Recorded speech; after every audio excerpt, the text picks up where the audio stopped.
Welcome back, viewers. You're watching The Savera and I'm Shefali. President Draupadi Murmu has submitted a presidential reference to the Supreme Court, seeking its opinion on whether the apex court can exercise its inherent power under Article 142 of the Constitution to impose timeliness and dedicate the conduct of the President and state governors in handling state bills presented for assent or reserved for presidential consideration. The reference, made under Article 143 of the Constitution, requests clearly on the constitutional powers and responsibilities of a governor when a bill is laid before him under Article 200.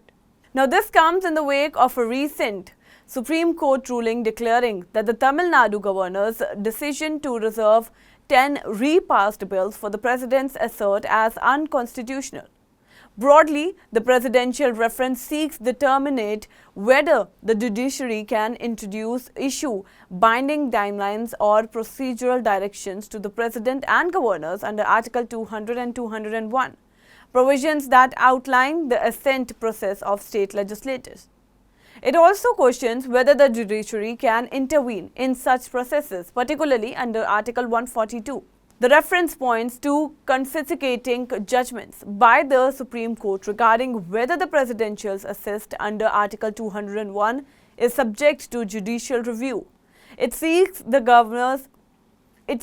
court's interpretation on the scope and boundaries of Article 142 in the context.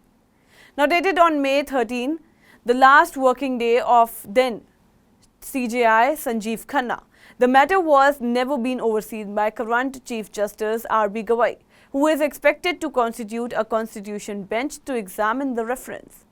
This development follows an April 8 ruling by a Supreme Court bench comprising Justice J.B. Pardiwala and R. Madhavan in a case filed by the Tamil Nadu government. The case challenged the governor's prolonged delay in acting on 10 re-enacted bills and his subsequent move to reserve them for the president. The court ruled this as unconstitutional and, invoking Article 142, prescribed a 3-month timeline for action by the president or governors.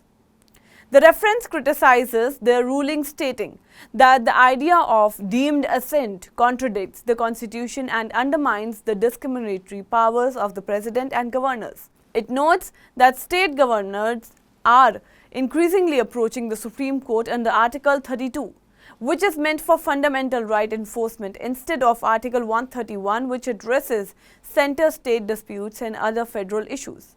President Murmu has outlined 14 specific questions in the reference of the Supreme Court to consider and provide its opinion under Article 143.